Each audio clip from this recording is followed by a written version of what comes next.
Hello friends, ಇವತ್ತು ನಾವು ಈಸ್ಟ್ನ use ಮಾಡಿಕೊಂಡು ಬನ್ ಅಥವಾ ಬ್ರೆಡ್ನ ಹೇಗೆ ಮಾಡ್ಕೋಬೇಕು ಅಂತ ನೋಡ್ಕೊಳ್ಳೋಣ.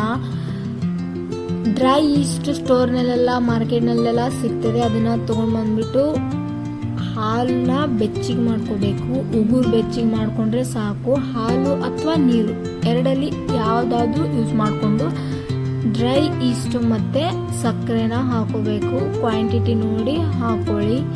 ಅದಾದಮೇಲೆ ಇವಾಗ ನಾವು ಮೈದಾ ಹಿಟ್ಟನ್ನ ಮಿಶ್ರಣವನ್ನು ಮಾಡ್ಕೋಬೇಕು. ಈ ಪ್ರೋಸೆಸ್ ಡ್ರೈ ಈಸ್ಟ್ನ ಹಾಕಿ ಒಂದು 15-20 ಮಿನಿಟ್ಸ್ ಮಟ ತೆಗೆದು ಸೈಡ್ ಇಟ್ಕೊಂಡು ಮೈದಾ ಹಿಟ್ಟು ಮಿಶ್ರಣವನ್ನು ಮಾಡ್ಕೋಬೇಕು. ಮೈದಾ ಹಿಟ್ಟನ್ನ ಜರಡಿ ಹಿಡಿಬೇಕು, ಯಾಕಂದರೆ ಏನು ಲಮ್ಸ್ ಗಿಮ್ಸ್ ಎಲ್ಲ ಬರಬಾರ್ದು ಅಂತ ನೋಡಿ ಜರಡಿ ಹಿಡಿದ್ವಿ.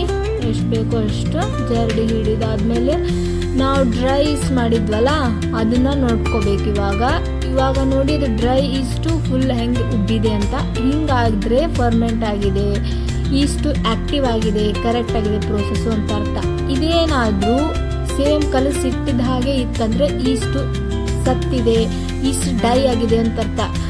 ಯಾಕೆ ಡೈ ಆಗ್ತಿದೆ ಅಂದರೆ ನೀವು ಫುಲ್ ಬಿಸಿ ಹಾಲು ಹಾಕಿಬಿಟ್ರೆ ಅದು ಈಸ್ಟ್ ಡೈ ಆಗಿಬಿಡುತ್ತೆ. ಅದಕ್ಕೆ ಫುಲ್ ಮೈಲ್ಡ್ ಆಗಿರಬೇಕು. ಉಗುರು ಬೆಚ್ಚಗಿದ್ದಿದ್ದ ಹಾಲಿಗೆ ಅಥವಾ ನೀರಿಗೆ ಈಸ್ಟ್ ಹಾಕಿದರೆ ಪ್ರೋಸೆಸ್ ಕರೆಕ್ಟ್ ಆಗ್ತಿದೆ.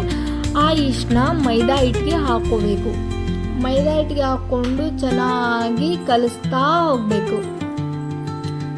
ಸ್ವಲ್ಪ ಮತ್ತೆ ಹಾಲು ಅಥವಾ ನೀರು ಹಾಕಿ ಹದವಾಗಿ ಕಲಿಸ್ತಾ ಹೋಗಿ ಅದನ್ನು ಚೆನ್ನಾಗಿ ಕಲಿಸ್ಬಿಟ್ಟು 2 hours ಸೈಡ್ಗೆ ಎತ್ತಿಟ್ಕೋಬೇಕು. ಅದು ಯಾಕಂದರೆ ಉಬ್ಬಬೇಕು, ಡಬಲ್ ಆಗ್ತಿದೆ ಸೈಜು.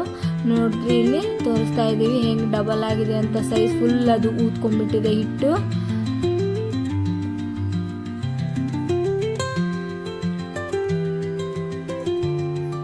ನೋಡಿ ಇಲ್ಲಿ ಅದು ಫರ್ಮೆಂಟ್ ಎಷ್ಟು ಚೆನ್ನಾಗಾಗಿದೆ ಅಂತ ಅದು ಗೊತ್ತಾಗ್ತಾ ಇದೆ. ಪಾತ್ರೆಗೆ ಹೇಗೆ ಸೈಡ್ ಎಲ್ಲ ಫರ್ಮೆಂಟ್ ಆಗಿದ್ದು ಅಂಟ್ಕೊಂಡಿದೆ. 3 ತಾಸು ಬಿಟ್ಟರೆ ಸಾಕು. ನೋಡಿ ಅಲ್ಲಿ ಹೆಂಗೆ ಅಂಟ್ಕೊಂಡಿದೆ ಅಂತ. ಹಿಂಗಾದರೆ ಕರೆಕ್ಟಾಗಿ ಚೆನ್ನಾಗಿ ಬರ್ತವೆ. ಇದಾದಮೇಲೆ ಉಳ್ಳೆಗಳನ್ನಾಗಿ ಮಾಡ್ಕೋಬೇಕು. ಈ ಹಿಟ್ಟನ್ನ ಉಳ್ಳೆಗಳಾಗಿ ರೌಂಡಾಗಿ ಮಾಡ್ಕೋಬೋದು. ಇಲ್ಲ ನಿಮಗೆ ಫುಲ್ ಬ್ರೆಡ್ ಸ್ಲೈಸ್ ಆಗಿರ್ತಾವಲ್ಲ ಆ ಟೈಪ್ ಬೇಕಂದ್ರೆ ಒಂದು ಟ್ರೇಗೆ ಫುಲ್ ಉದ್ದಾಗಿ ಮಾಡಿ ಇಟ್ಕೋಬೋದು. ಶೇಪು ನಿಮ್ಗೆ ಬಿಟ್ಟಿದ್ದು. ನಾನಿಲ್ಲಿ ಬನ್ ಶೇಪೇ ಮಾಡಬೇಕಂತ, ರೌಂಡ್ ಶೇಪೇ ಮಾಡಬೇಕಂತ ಅಂದ್ಕೊಂಡ್ಬಿಟ್ಟು ರೌಂಡ್ ಮಾಡ್ತಾ ಒಂದು ತಾಟಿಗೆ ಹಾಕಿಟ್ಕೋಬೇಕು. ತಳಗೆ ಹತ್ತಬಾರ್ದು ಅಂತ ಗೀನ ಸವರಬೇಕು. ತಾಟಿಗೆ ಗೀನ ಸವರ್ಬಿಟ್ಟು ಉಳ್ಳೆಗಳನ್ನು ಹಂಗೆ ಅರೇಂಜ್ ಮಾಡ್ತಾ ಹೋಗಬೇಕು.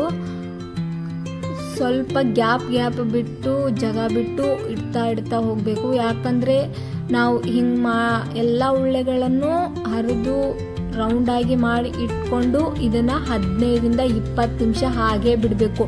ಅದಾದಮೇಲೆ ಇಲ್ಲಿ ನೋಡ್ತಾ ಇರ್ಬೋದು 20 ನಿಮಿಷ ಬಿಟ್ಟಾದ್ಮೇಲೆ ಮತ್ತೆ ಅದು ಉಬ್ಬಿದೆ ಹಿಟ್ಟು.